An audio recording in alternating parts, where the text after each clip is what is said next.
Muawiyah itu Pak, caranya nanti semua Pak, semenjak itu nanti ada Abbasiyah, ada Al-Mamalik, sampai Utsmaniyah, itu namanya saja khilafah, substansinya sama dengan Majapahit, substansinya sama dengan Sriwijaya. Yang boleh jadi pemimpin hanya mereka yang lahir dari rahim Umayyah. Nah, maka mulai beda nih Pak. Dulu Sayyidina Abu Bakar meminta Sayyidina Umar untuk menjadi pengganti. Kedua-duanya ini tidak ada hubungan kekerabatan dekat. Sementara hari ini Muawiyah bilang, yang gantikan saya harus anak saya, namanya Yazid bin Muawiyah. Nih lihat. Maka ditolak oleh masyarakat itu. Banyak masyarakat yang mengatakan ini belum makomnya untuk menjadi apa ini? Khalifah. Loh, bapaknya saja dulu itu dipersengketakan, apalagi anaknya. Masih muda ini Pak. Tapi Muawiyah maksa. Karena Muawiyah tahu yang banyak menolak itu penduduk Madinah. Maka sama Sayyidina Muawiyah itu dikirim Pak, juru runding ini, tim sukses ini ya. Ini tim 8 kalau sekarang ya, itu dikirim Pak ya.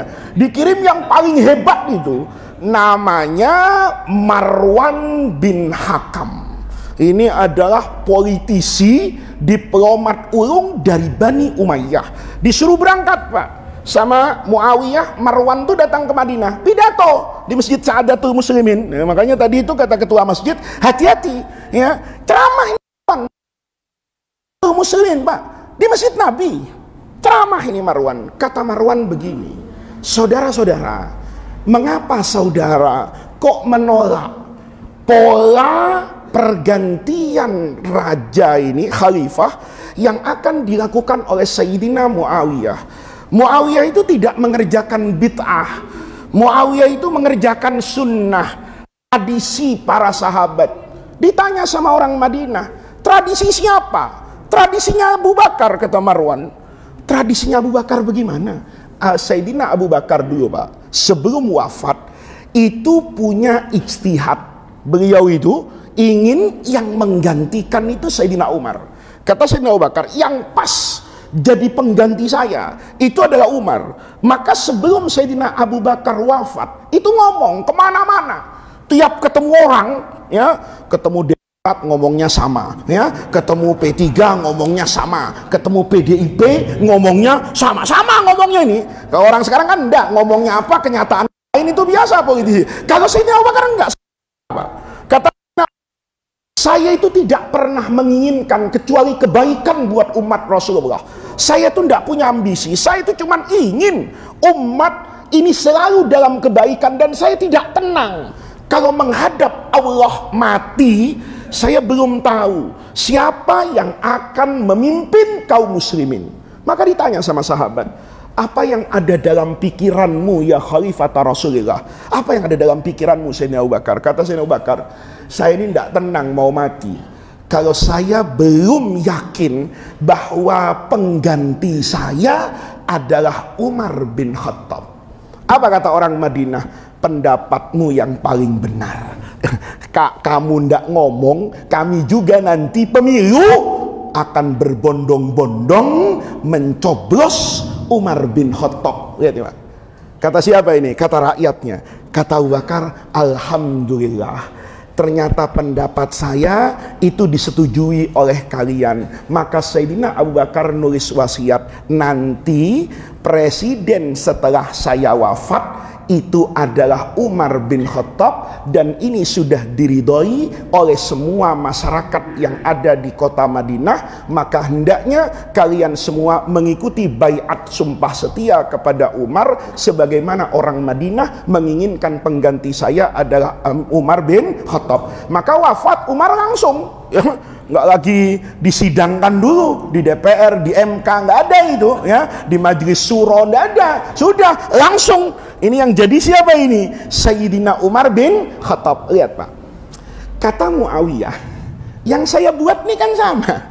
Saya mau meninggal, saya mau ngangkat anak saya Yazid bin Muawiyah. Ini saya lakukan semata-mata meniru Abu Bakar.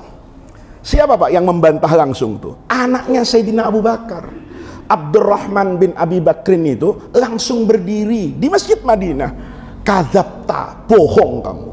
Ini bukan sunnahnya Abu Bakar. Ini bukan tradisinya Abu Bakar. Ini tradisinya Kaisar Hercules yang ada di Romawi. Bapak diganti anak, paman diganti ponakan. Itu tradisinya Romawi. Lihat Pak, Sayyidina Abdurrahman bin Abi Bakar itu tidak mengatakan bahwa cara pemilihan kayak gini kafir. Enggak Pak. Tapi kata Sayyidina Abu Bakar, kata Abdurrahman bin Abi Bakar, jangan bawa-bawa Abu Bakar.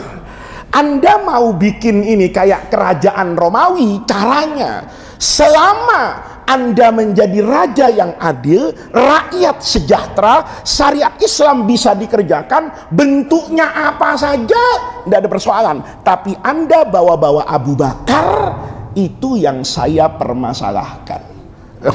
Jadi kalau Anda mau pilih presiden 01, 02 dan 03 dari 3 calon itu karena Anda yakin dia yang bisa membawa Indonesia kepada pintu kebahagiaan halal dan thayyib, tapi mengatakan yang tidak milih capres saya imannya lemah, itu goblok. Ya, enak nih ngomongnya ala Betawi aja ya, supaya jelas Pak ya. Saya nih mau milih capres 02 karena saya istikharah, saya sudah baca rekam jejaknya, saya sudah merasakan hasil karyanya. Kemudian saya ngomong sama Pak Hermawan ya, saya ngomong Pak Ustadz mau milih siapa? Milih presiden B.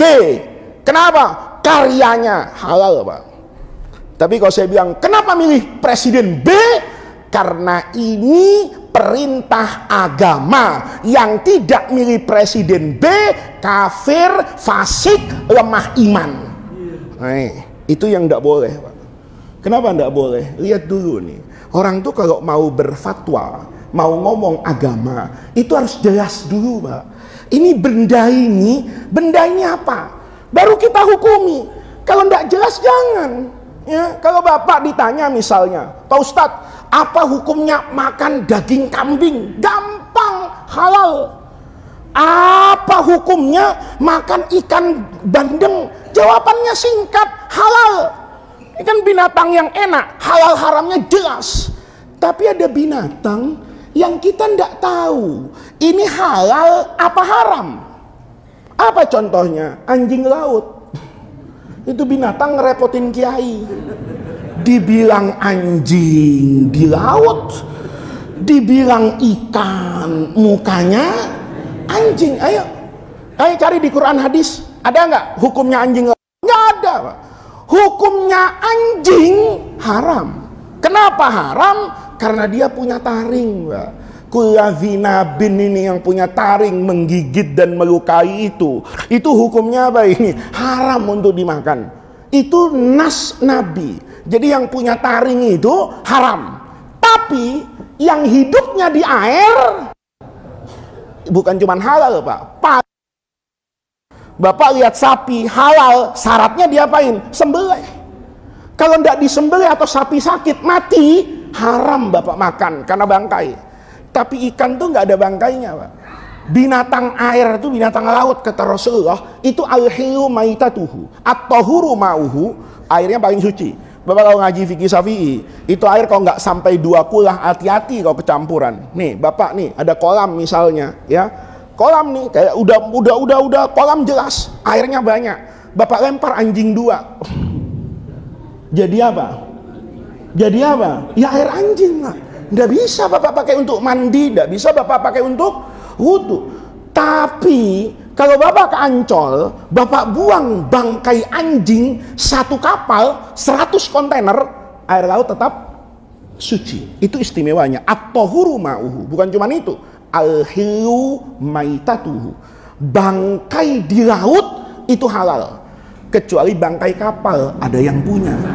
Jangan nanti orang sini terus nyelam di Tanjung Priok, ada kapal tenggelam, nemu emas 3 ember. Terus ingat pengajian ini, kata Pak Ustadz, semua bangkai di laut hukumnya halal. Nah, itu separuh pinter ada begonya Pak gitu. Maksudnya yang halal itu adalah bangkai binatang laut. Lah berarti kan di laut ini suci banget. Jangankan yang hidup, bahkan bangkainya saja halal Pak. Nah, anjing laut itu kan nyusahin Pak. Ditanya nggak jawab, kartu keluarga nggak punya. Ya, kalau punya kakak kan enak. Ente keluarga siapa nih? Keluarga anjing apa keluarga ikan? Ada yang ngomong anak keluarga anjing haram. Terus kakaknya jelas ini keluarga ikan.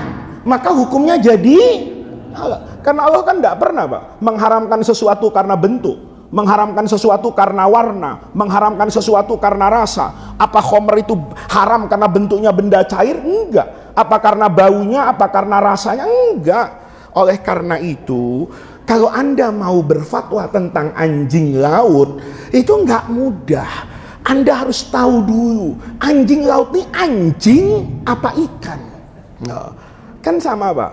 Kepiting itu kan dulu ada orang mengharamkan kepiting, ada orang menghalalkan kepiting. Kenapa? Ya karena pengetahuan mereka berbeda-beda.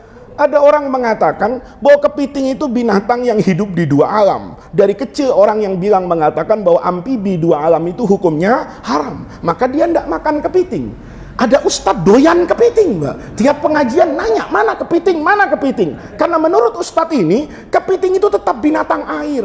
Karena dia tidak mungkin hidup tanpa air. Coba taruh di darat. Ya, 6 jam lemes itu kepiting, dia tetap harus disiram dengan air dan dia tidak mungkin hidup kecuali menggunakan air. Maka dia mengatakan ini binatang air, cuman punya kekuatan untuk hidup di luar air dalam rentang yang berbeda dengan ikan, tetapi dia tetap binatang air. Selesai, makan dia.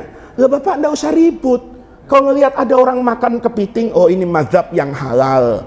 Kalau Bapak ngelihat orang yang tidak mau makan kepiting, ini mazhab yang haram. Tidak boleh berantem. Tapi Bapak lihat ustadz makan babi, ya, nah, mulutnya masukin sambal 1 kontainer Pak. Kenapa? Karena tidak ada orang yang mengharamkan babi. Begitu cara orang memahami agama. Maka sekarang kita tarik nih Pak, yang mau kita bicarakan. Ini belum bicara saya ini, baru mukadimah dulu supaya kepikiran kita itu jernih dulu. Baru sekarang kita tarik Pak. Kita bicara politik. Orang harus tahu, politik ini makhluk apa? Ini sapi, kambing, unta, apa anjing, kucing misalnya, ini bandeng, paus, apa anjing laut gitu loh. Ngerti dulu. Kalau ndak ngerti di situnya, nanti fatwanya pasti sesat. Karena al-hukmu ala syai'i, kalau saya menghukumi sesuatu, kata ulama, itu far'un an tasawwurihi. Itu merupakan kesimpulan dari gambaran saya terhadap sesuatu itu. Kalau sesuatu itu saya salah menggambarkannya, maka pasti saya salah dalam memberikan fatwanya. Kalau saya benar dalam memahami sesuatu, maka saya akan benar ketika menghakimi sesuatu tadi. Maka kita lihat nih, politik itu dalam Islam apa? Itu hampir semua ulama mengatakan yang namanya asyasah itu makana minal af'al. Perbuatan, kelakuan, aktivitas apapun. Bihaitsu yakunun nasu, dengan adanya perlakuan ini, perbuatan ini, umat manusia itu akroba ilas sholah, lebih dekat kepada kebaikan, wa ab'ada anil fasad, dan jauh dari kerusakan. Itu namanya politik. Jadi politik itu dalam Islam itu namanya siyasatud dunya, mengatur negara, wa hirasatiddin, dan juga menjaga keberlangsungan agama. Ini lihat Pak, ada pekerjaan dalam Islam itu memiliki 2 dimensi Pak. Ada dimensi ibadah, tapi ada dimensi politik kenegaraan. Apa contohnya? Bapak akad nikah. Nikahnya itu ibadah. Ibadah Pak. Karena kalau Bapak berzina jadi haram kan? Kalau Bapak nikah jadi apa ini? Pahala. Maka nikah itu unsur itunya Bapak meletakkan syahwat di tempat yang halal jadi ibadah. Karena kalau diletakkan di tempat yang haram jadi maksiat. Nih Pak, itu ibadah. Tapi Bapak nikah di KUA itu politik Pak. Lihat nih. Bapak nikah di KUA itu politik Pak. Politik ini bisa wajib, bisa sunnah, bisa mubah, bisa makruh, bisa haram. Nih, ayo. Ada orang tanya sama saya, Pak Ustadz, orang nikah siri itu sah apa enggak? Lihat nih. Nih.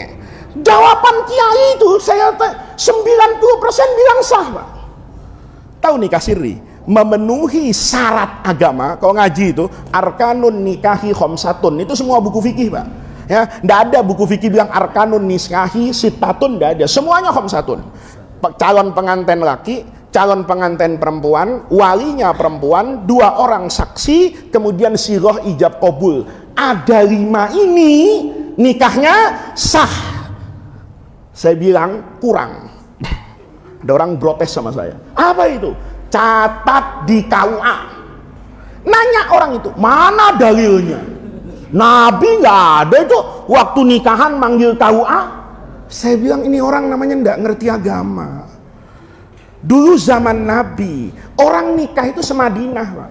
Nanti mudah-mudahan kita semua umroh ya. Bapak kalau lihat Masjid Madinah sekarang, itulah kota Madinah zaman Nabi. Maka orang mau nikahan dulu itu tahu besannya siapa, anaknya kayak gimana, tahu Pak. Kalau sekarang dari mana saya bisa tahu nanti? Kalau laki-laki yang mau ngelamar adik saya, mau ngelamar anak saya, itu perjaka, dari mana saya tahunya? Ngakunya perjaka, anaknya 5 ternyata. Bisa juga.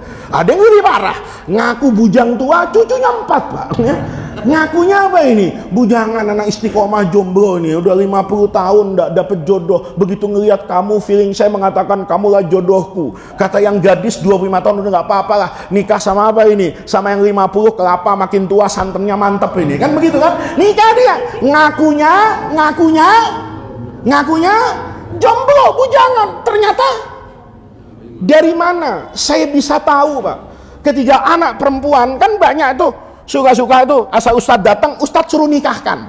Saya tanya dulu, kenapa? Ya ini resiko di saya. Walinya tuh bilang gini, Pak Ustadz, tolong nikahkan ya anak saya. Oh ya udah, taukil kan begitu kan Pak. Tapi kemudian saya harus tahu dulu ini laki-laki siapa dan perempuan ini juga siapa. Siapa yang tahu kalau ini ternyata istri orang? Ya suaminya ditinggal. Ya, ini, saya nyebut daerah ini nggak usah ada yang tersinggung. Ya, suaminya ada di Papua Pak.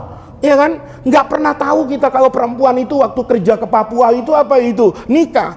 Dia kemudian liburan pulang ke rumahnya di Jawa, ketemu laki-laki ganteng. Dia bilang, kenapa gua nggak kawin sama yang ini aja? Nikahlah dia di Jakarta, suaminya di Aceh atau di Papua atau di Miangas atau di Pulau Rote, yang jauh banget. Dari mana saya tahu Pak? Kalau ini bukan istri orang, maka saya perlu untuk meyakinkan diri saya mendatangi KUA. Oh ini memang statusnya gadis, bukan istri orang. Itu pentingnya politik. Ini kadang-kadang orang sekarang itu ya semangatnya tinggi, ilmunya kurang, Pak. Ya, orang tuh ndak usah maskeran, karena Nabi itu ndak pernah pakai masker. Lah ini kan sampai di mana pengetahuan tentang Nabi? Saya sering bilang kan di masjid ini, kita itu diperintah nyontoh Nabi, bukan nyontoh hidup di zaman Nabi. Ini penting Pak.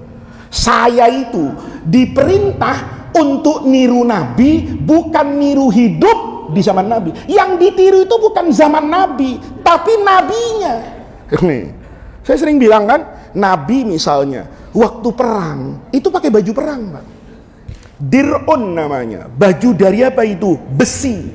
Lah pertanyaannya, Nabi pakai baju besi itu kenapa? Supaya nggak kena panah kan?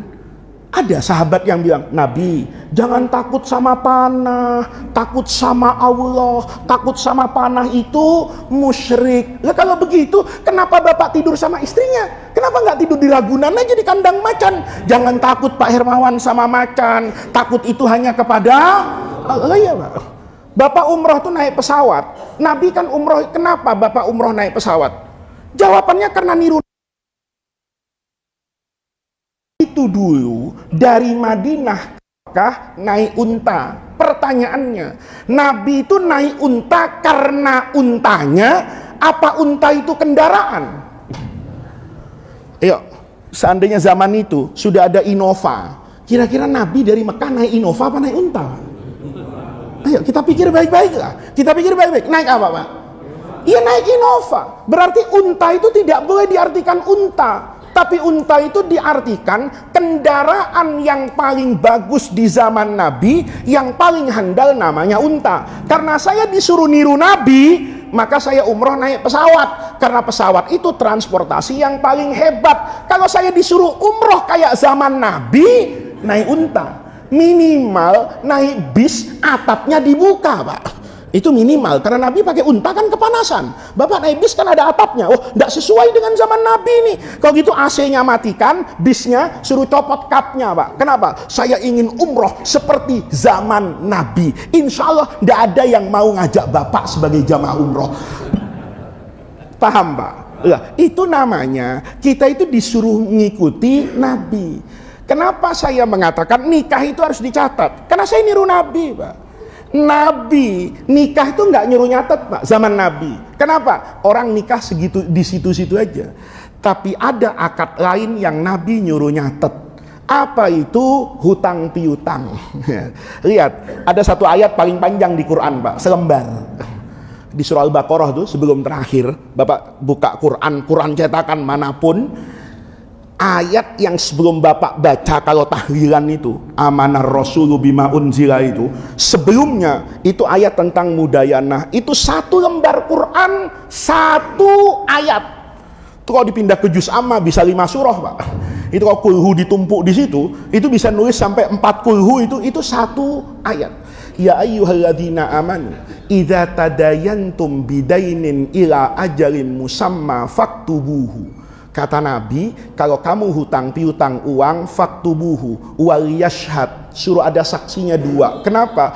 Karena dulu di zaman Nabi, orang hutang tuh tidak harus satu kampung, Pak. Bisa jadi orang Mekah datang ke Madinah, bisa jadi orang Madinah datang ke Mekah. Maka kata Nabi, kalau hutang piutang ini kan kita nggak kenal jati diri orang ini, catat namanya. Ada yang bisa kita jadikan pegangan bahwa orang itu punya apa ini? Hutang. Itu sama Nabi suruh dicatat. Padahal kehilangan uang, Pak, itu kan tidak sesakit kehilangan suami atau kehilangan istri. Ya, Bapak punya istri cantik betul, ya kan? Cantik betul, mana baru seminggu nikah, cantiknya luar biasa kayak bidadari. Tahu-tahu diambil orang. Itu nyeseknya kan luar biasa, Pak. Kita casing pas-pasan punya istri cantik, dia mau sama kita mungkin katarak, kan begitu. Tiba-tiba tahu-tahu dia matanya sembuh, ngelihat laki-laki lain lebih gagah, maka dia pindah ke lain hati, sedih, Pak. Maka itu, ini namanya politik, Pak. Nikah itu, nikahnya ibadah, tapi KUA-nya itu bagian dari siasah. Kenapa kemudian diwajibkan? Karena orang kalau menikah punya buku masing-masing, itu pasti akroba ilas sholah, lebih menjaga kemaslahatan dan jauh dari yang namanya mafsadah. Maka politik itu dipahami begitu sama ulama. Namanya politik, kalau kita lakukan kita mendapatkan kebaikan, kalau tidak kita lakukan kita mendapatkan ketidakbaikan. Maka itu namanya politik nih, Pak. Kalau seperti itu kata ulama, maka politik itu kalau dalam Islam ngaji itu ditaruh di bab mana? Nih, Bapak yang biasa ngaji sama guru atau ngaji di pesantren, itu fikih kan dibagi-bagi, Pak. Kalau namanya sholat, puasa, itu namanya fikih ibadah. Kalau ada kiai, saya buka pengajian fikih ibadah. Itu pasti isinya sholat, puasa, zakat, teman-temannya ada itu, Pak. Ya, haji, umroh, sholat tahajud, duha, toharoh, kamar mandi, itu wudu, itu namanya ibadah. Ada fikih satu lagi, namanya fikih muamalat. Itu jual beli, sewa menyewa, begitu, Pak, ya. Ada nanti jinayat, mencuri, membunuh, berzina misalnya. Ada ahwal sahsiah misalnya, menikah, cerai, gugat ke pengadilan suami istri, itu dibuat dalam bab fikih. Tetapi ulama kemudian membagi 2 yang besar saja, ibadah, muamalat. Selain ibadah namanya muamalat. Nah, maka ulama nih Semua ulama Pak bilang, namanya politik itu fikihnya masuk fikih muamalat, bukan fikih ibadah. Ini ditaruh di bab namanya bab besar muamalat. Kayak jual beli, kayak sewa menyewa, itu temennya siasah dimasukkan di situ. Apa yang ingin saya katakan Pak? Kalau ibadah, Islam itu sempit Pak. Bapak mau ngapain saja dalam ibadah, itu harus ada dalilnya. Minimal dalil payung. Ya, contohnya sholat. Jelas, shollu kama ra'aitumuni usolli. Bapak tahlilan dalam bentuk yang ada sekarang ini, itu ada payungnya. Payungnya apa? Mendoakan orang yang sudah meninggal, menghadiahkan amal soleh dari orang yang hidup kepada orang yang meninggal. Itu ada dalil payungnya. Tapi beda dengan muamalat Pak. Kalau muamalat tuh Bapak tidak perlu cari dalil. Nih, Bapak nggak perlu cari dalil. Bapak cukup cari, ada nggak dalil yang mengharamkan. Kalau tidak ada yang mengharamkan, maka perbuatan Bapak pasti halal. Itu yang kemudian kata ulama, al-aslu fil muamalati al-ibahah. Hukum dasarnya, prinsipnya dalam muamalah itu adalah al-ibahah, boleh. Coba lihat. Transaksi hari ini Pak, itu sama Islam dibenarkan. Dulu ijab kabul Pak. Ijab kabul itu Bapak jual beli, ada ijabnya. Penjualnya ijab menyerahkan, pembelinya kabul menerima. Bapak akad nikah juga gitu. Mertua kita dulu ijab, kita pengantin laki-laki kabul. Itu semuanya Pak. Contohnya nggak ada. Nggak ada. Dulu Nabi itu bukan mewajibkan bentuk ijab kabul, tapi mencontohkan. Dulu zaman Nabi ini, kalau ada orang beli teh, saya dengan Pak Hermawan nih, transaksi teh, maka saya penjual bilang gini, Pak Hermawan, saya jual teh ini seharga 10.000. Pak Hermawan ngomong, saya terima teh ini seharga 10.000. Tehnya saya serahkan, Pak Hermawan nyerahkan uang, ini namanya ijab kabul. Harus kayak gini. Kalau harus kayak gini, berantakan hidup Pak.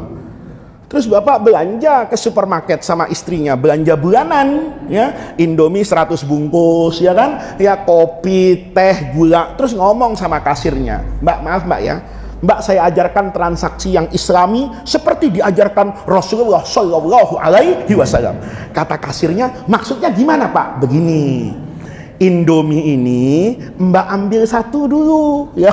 Mbak ngomong sama saya, Pak, saya jual Indomie rasa ayam bawang, gitu kan? Harganya 5.500. Terus Bapak ngomong, nanti saya ngomong, Mbak, saya beli Indomie rasa ayam bawang seharga 5.500.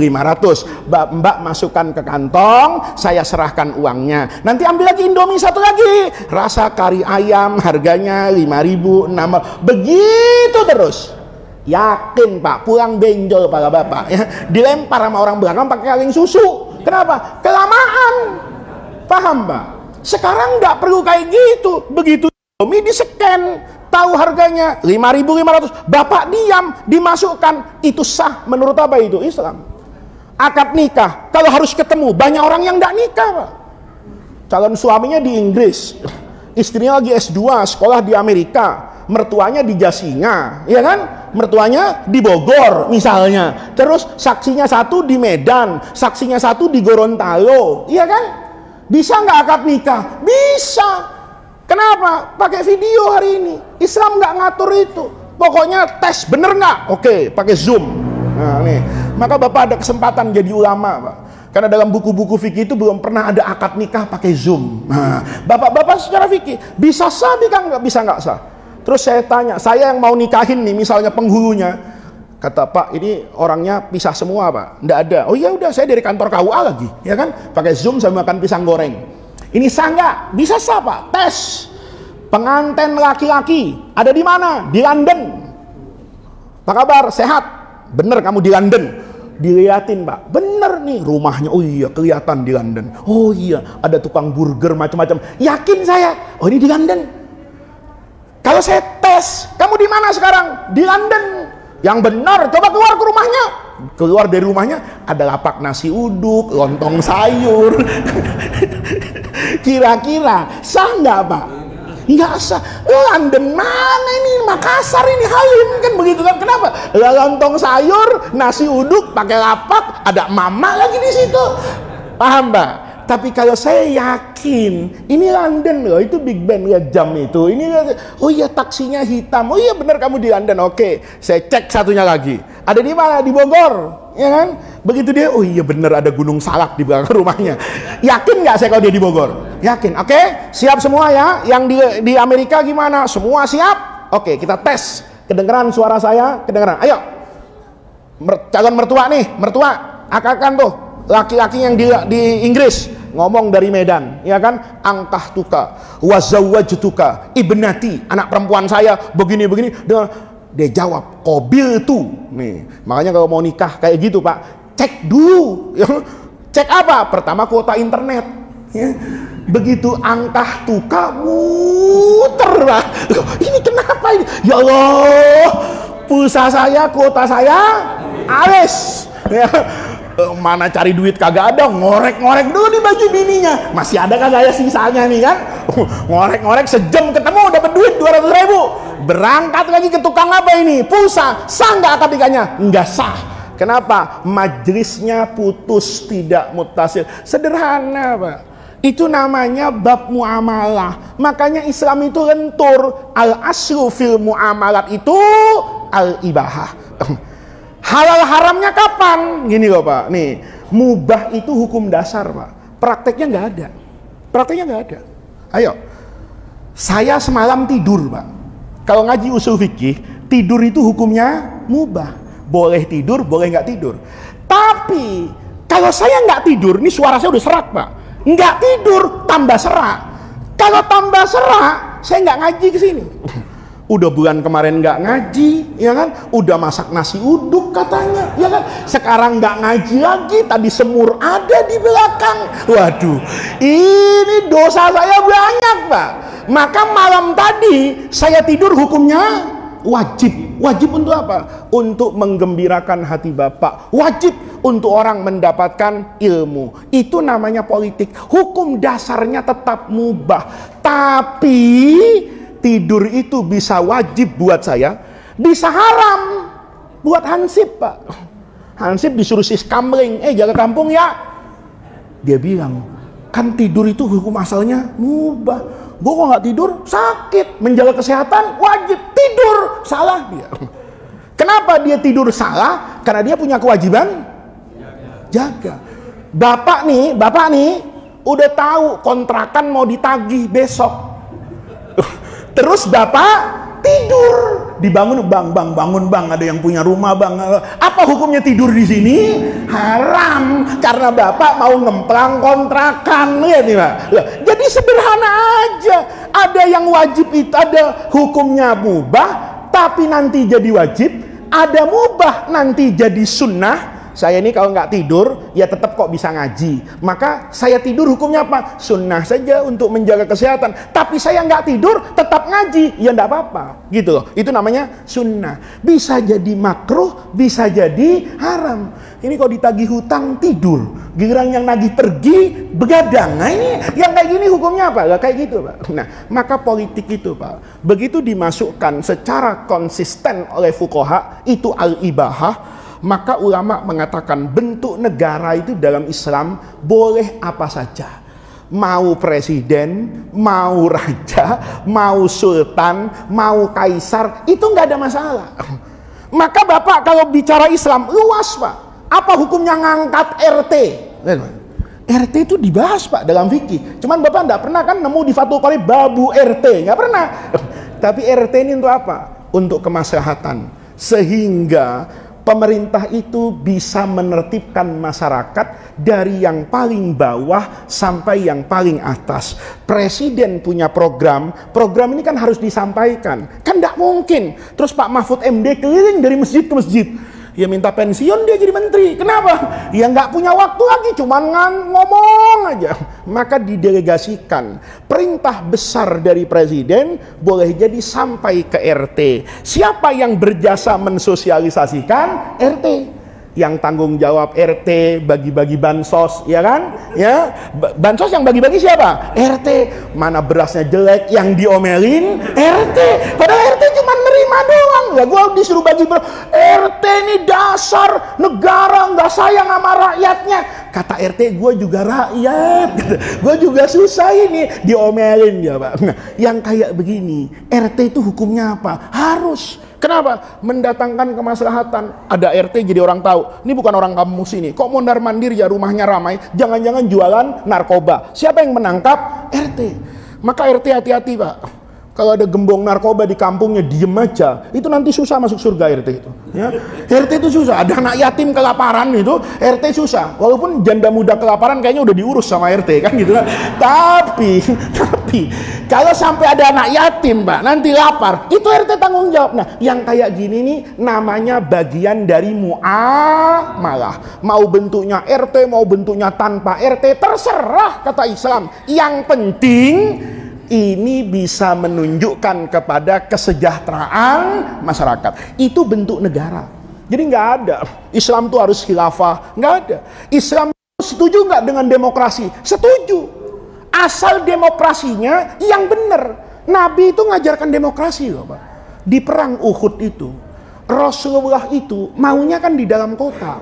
Kata Nabi, kita bertahan saja di Madinah. Kata sahabat, enggak Rasulullah, kita harus keluar, ambil jarak dari kota Madinah. Suaranya lebih banyak yang kepengen keluar ke Gunung Uhud. Nabi ikut, itu namanya demokrasi. Yang di voting itu, ke perang ini, di dalam kota Madinah atau di luar kota Madinah, di voting sama Nabi, boleh. Tapi sholat subuh enggak di voting Pak. Ya. Ini sholat subuh mengganggu apa enggak? Voting. Yakin Mbak di amandemen gitu.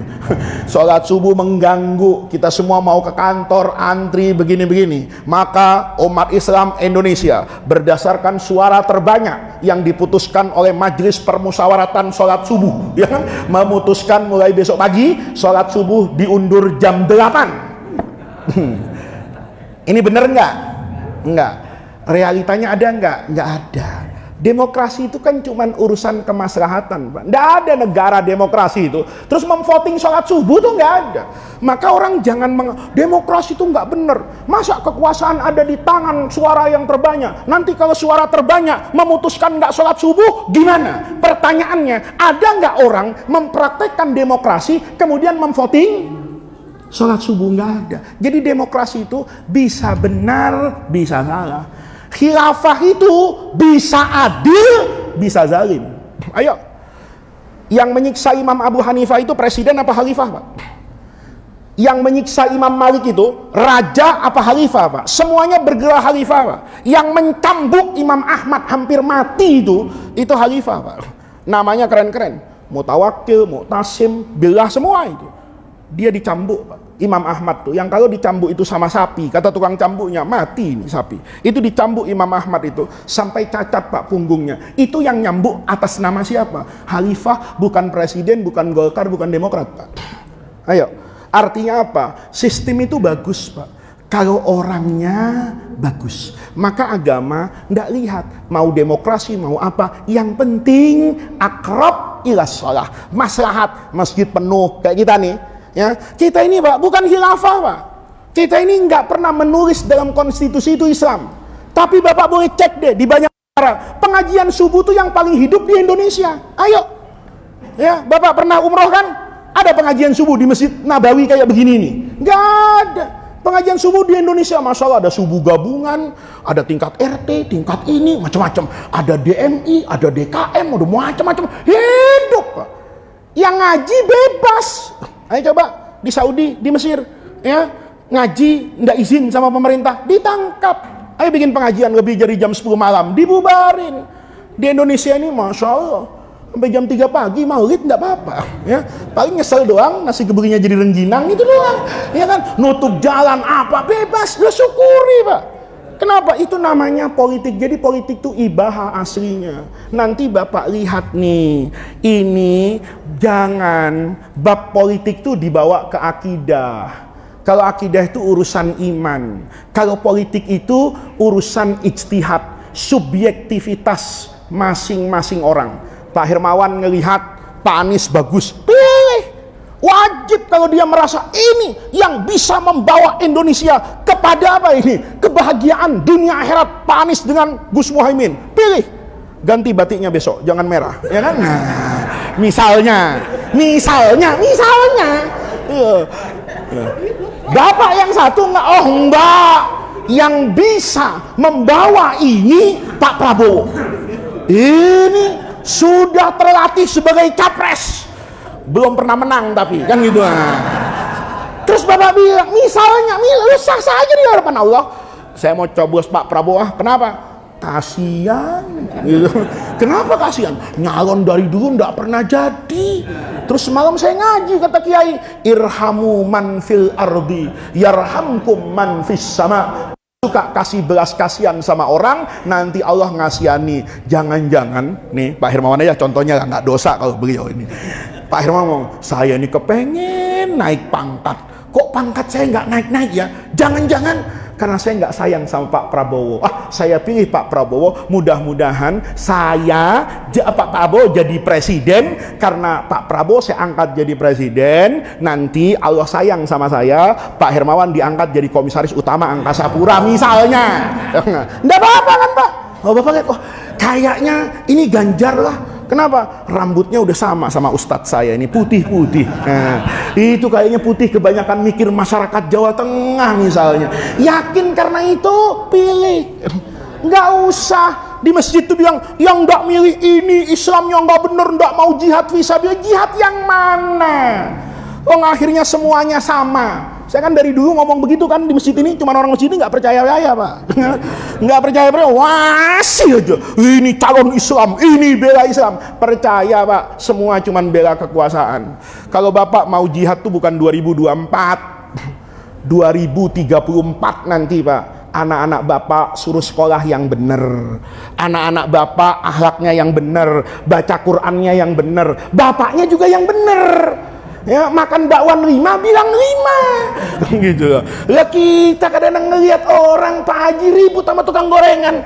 Saya tanya, kenapa nih Bang? Ini Pak Haji, saya dari tadi goreng habis Bu, tapi dia bilang cuma makan 3. Kalau kita Pak masih suka ngemplang gorengan, terus mau dapat pejabat yang jujur, itu nggak dikasih sama Allah. Kama takununa yuwalla alaikum, kata Rasulullah. Kan sama tuh. Kita ini kalau kepengen punya istri yang mana? Yang solihah. Semua jawaban. Tapi kita lupa jadi orang soleh Pak. Saya kepengen punya istri itu yang dermawan, tapi dirinya pelit, nggak dikasih sama Allah. Nggak pasangan gitu. Kalau suaminya pelit, istrinya dermawan, 3 hari cerai Pak. Kenapa? Bininya nyumbang, suaminya ngomel. Allah adil, dikasih pasang-pasangan. Oh yang masjid, yang dangdut, supaya enak kelihatannya. Ya, kalau itu kan nggak enak Pak. Satu pulang dari masjid bawa berkat, yang satu habis dangdutan teler. Wah rusak nih, pemandangannya nggak indah. Jadi Bapak kalau mau jadi pemimpin yang bener, ayo robah Pak. Kita benerin kita dulu. Kan Allah nggak nyuruh saya benerin orang Pak. Yang Allah suruh tuh ku anfusakum. Gimana? Rumah saya benerin. Rumah orang lain bener. Nih, kalau rumah saya bener, rumah Pak Hermawan bener. Lama-lama se-RT bener. RT ini bener, selama se-RW bener. Bener, sekota Jakarta bener. Jakarta Timur bagus, Jakarta bagus, Jakarta Utara bagus. Lama-lama se-Jakarta bagus. Tularin Jawa Barat. Benerin. Lama-lama se-Indonesia. Kita ini jangan-jangan sama Allah tidak dikasih pemimpin yang benar, karena kita cuma sering nunjuk pemimpin tapi lupa untuk nunjuk diri sendiri. Jangan-jangan kita cuma nyuruh pemimpin sabar, tapi kita sendiri tidak punya kesabaran yang bisa kita bawa untuk mati menghadap Allah. Jangan-jangan kita cuma nyuruh orang lain jujur, tapi kita sendiri tidak pernah jujur. Jadi Ahlus Sunnah wal Jamaah itu memahami politik itu bagian dari muamalat. Al-aslu fil muamalat itu al-ibahah, tinggal dilihat kemaslahatannya. Pilihan saya kepada A itu karena dilandasi oleh kemaslahatan. Jangan yang kemudian maslahat ini dibawa ke bab akidah. Yang beda pilihan dengan saya berarti beda iman, beda Islam, beda akidahnya. Tidak boleh. Itu cuman sekedar saya ingatkan. Jadi di masjid ini bapak-bapak bicara politik tuh boleh. Politik yang apa? Politik yang merupakan norma agama. Saya bilang, saudara-saudara, kalau pilih pemimpin, kata agama, itu yang jujur, yang adil. Adil itu kata-kata dengan lakunya sama. Pemimpin itu harus yang ini, yang ini, yang ini. Boleh. Itu namanya kiai. Kalau dilanjutin, pemimpin itu sidik, amanah, fatona, orangnya namanya Ganjar, itu tim sukses, gitu loh. Ya, itu bukan kiai, itu tim sukses. Bapak doa kan sering saya ngajarin di sini, Pak. Doa itu ndak pernah Allah ndak menjawab doa kita, tapi kita sering kecewa dengan permintaan kita. Doa, Pak, ada yang jelek? Nggak ada. Rabbana atina fid dunya hasanah. Cuman yang jelek itu otak kita. Hasanah itu diartikan mobil. Rabbana atina fid dunya hasanah. 20 tahun dia doa, kok mobil nggak datang-datang ya? Berhenti dia doa, kan goblok, Pak. Jangan-jangan hasanah itu ya doa 20 tahun itu. Ayo, kalau nanti kita sudah ada di akhirat, Pak, milih mana? Dikasih mobil Toyota, apa dikasih istiqomah doa 20 tahun yang nggak dijawab sama Allah? Ayo. Jadi doa itu Allah pasti jawab, Pak. Tapi kita akan kecewa dengan permintaan kita. Makanya kita doa, ya Allah, jadikan Indonesia ini baldatun thayyibatun warabun ghafur. Presidennya siapa? Itu udahlah. Yang kita doa, kita ikhtiar. Bapak pelajari nih, besok nih, Bapak ke dokter, milih-milih kan, Pak? Saya milih kok ke dokter. Saya kok nganterin ayah saya ke dokter, saya searching di Google. Ini dokter siapa nih? Sekolahnya di mana? Prestasinya kayak apa? Kan banyak komentar. Sekarang kan Google itu, Masya Allah, Google itu pahalanya banyak, Pak. Dosanya juga banyak. Karena Google itu hadisnya kan wa ta'awanu alal birri wal ismi, Pak. Sama-sama membantu kalau Google, ya. Bapak cari nama kiai ada, nama Jabrai ketemu. Kan begitu kan? Itu namanya Google, Pak. Loh, saya bantu itu. Oh ya, Masya Allah. Begitu saya lihat ini dokter bagus-bagus, yang komen bagus-bagus, saya bilang sama ayah saya, kita pindah dokter. Dokter ini. Kenapa, Is? Dokter itu. Nih lihat track recordnya, pendidikannya, ini wah kita pilih dokter ini. Pemimpin juga gitu, Pak. Jangan lihat luarannya doang. Pemimpin rajin umroh, soleh, ya Allah, ya kan? Yang goyang dangdut juga banyak, Pak, depan Ka'bah umroh, ya kan? Banyak. Dari Bapak punya kewajiban. Jangan nanya saya. Bapak nih maunya masuk surga sendirian, saya ditinggal di neraka. Pak Ustadz, ntar 2024 milih apa? Apa yang saya omongin langsung dipercaya. Ntar di hadapan Allah, kenapa kamu milih A? Kata Faiz, wah repot saya, Pak. Ya, saya ini sudah nggak dapat apa-apa dari pasangan, ya kan? Nanti Bapak punya kewajiban, pelajari. Bapak pelajari, Bapak merasa, oh ini Pak Ganjar pernah jadi gubernur Jawa Tengah. Tanya sama orang Jawa Tengah, enak nggak? Bapak di DKI ini, Pak Anies pernah jadi gubernur. Kira-kira apa yang berubah dari Jakarta? Tambah enak apa tambah nggak enak? Jujur sama Allah, gitu. Kalau tambah enak ngomong sama Allah, kalau tambah nggak enak ngomong sama Allah. Jangan munafik. Kalau yang satu dicekek-cekek, yang satu dipuji-puji, yang satu maha benar dengan segala kelakuannya, yang satu maha salah dengan segala kebaikannya.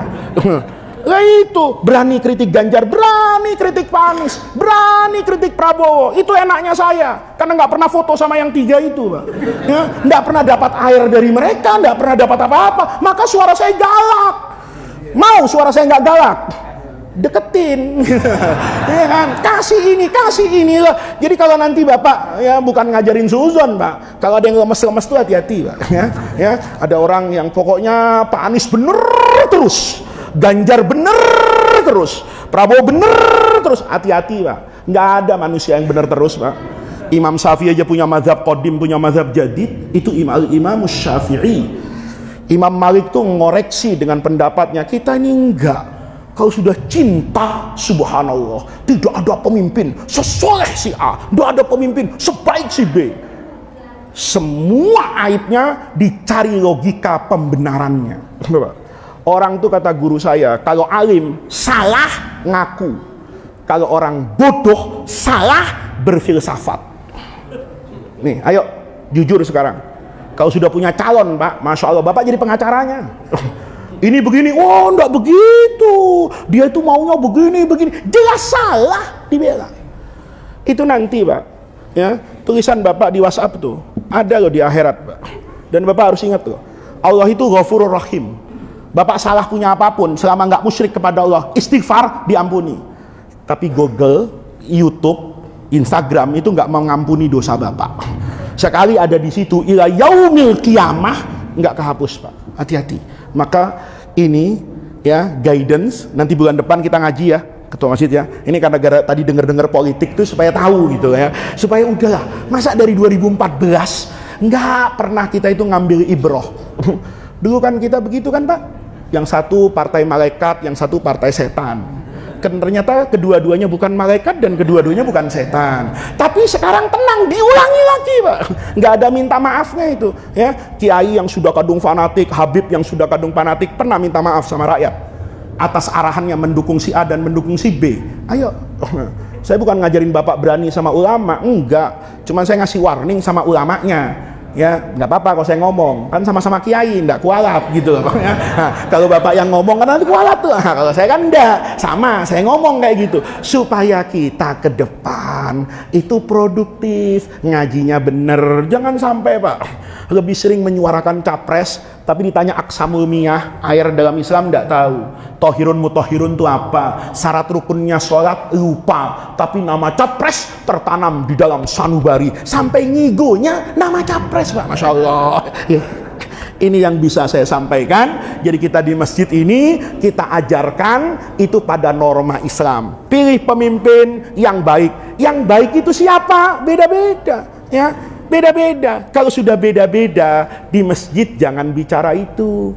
Ayo. Ini satu contoh, kalau saya besok kampanye capres A, yakin Bapak yang mau milih capres B nggak datang ke pengajian saya. Kenapa lu nggak ngaji? Kuping gua sakit. Kenapa? Faiz ngomong, paling itu lagi, dia jangankan pengajian, kematian ngomong capres lah. Kalau sampai kayak begitu, Pak, yang rugi siapa? Yang rugi siapa? Umat Islam. Nggak datang ke masjid, DMI pecah nanti. Ada DMI 1, DMI 2, DMI 3. Terus masjid itu ada mereknya.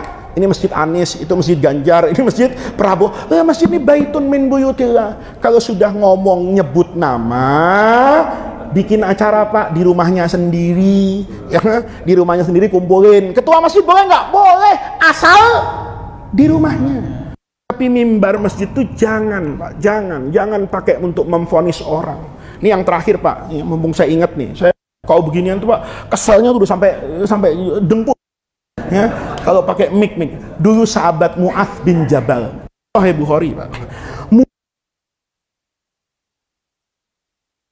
Ini ada yang bisa jadi imam di kampungnya, nggak ada yang bisa jadi imam. Tapi Mu'adznya nggak sholat berjamaah sama Nabi. Jadi dia kalau sholat itu 2 kali, Pak. Jadi makmumnya Nabi dulu, begitu salam dia lari. Ditanya sama Nabi, kemana lo? Nggak ada yang ngimamin di kampung. Mana kampungnya di BSD, Pak? Masya Allah, lari dia.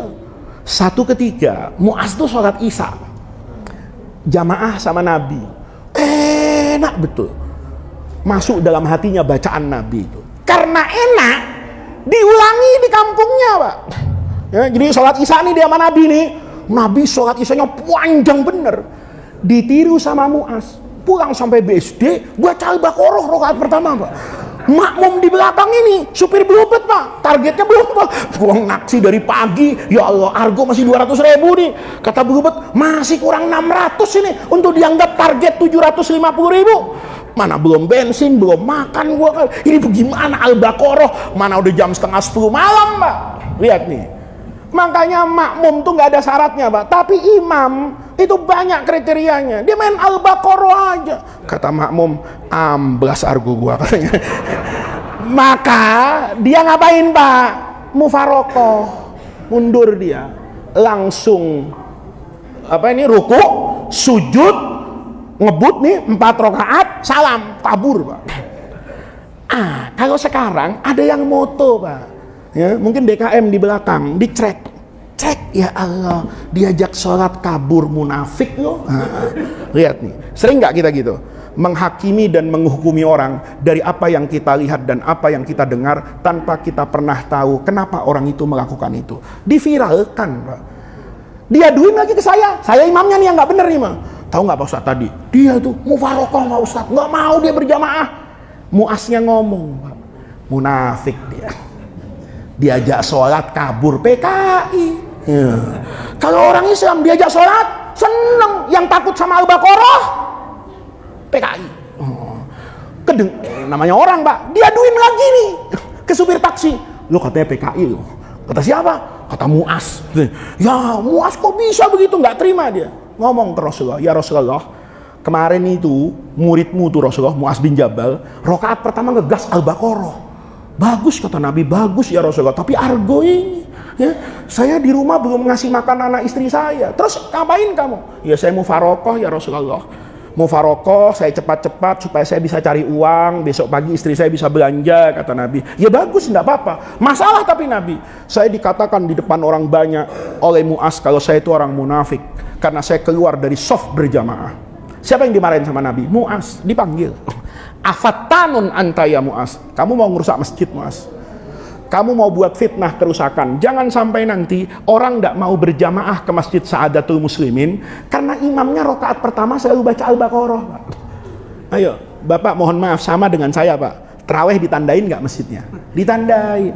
Saya waktu kecil Pak, jangankan masjid, imam saya tanya. Ditandain Pak. Misalnya musola itu dulu waktu saya kecil, itu ada jadwal imamnya Pak. Nggak tahu kok sekarang. Ada imamnya kan, imam A, imam B, imam C. Itu saya masih kecil Pak, saya tandain Pak. Imam B saya merahin. Kata ibu saya, kenapa? Ini lama kok jadi imam. Saya nanti malam nggak terawih ke situ, cari yang cepetan. Saya tandain Pak. Yang merah-merah tuh saya tandain. Kenapa? Boleh jadi. Dia terawih panjang-panjang tuh nggak salah Pak. Kenapa? Dia mau mengingatkan bagaimana dulu Rasulullah itu terawih. Tapi makmum belakang juga nggak salah Pak. Kalau kemudian milih yang kulhu, kenapa? Dia kerja dari pagi sampai apa ini? Siang sampai sore, pulang-pulang udah isya untuk terawih kulhu saja udah orang soleh Pak.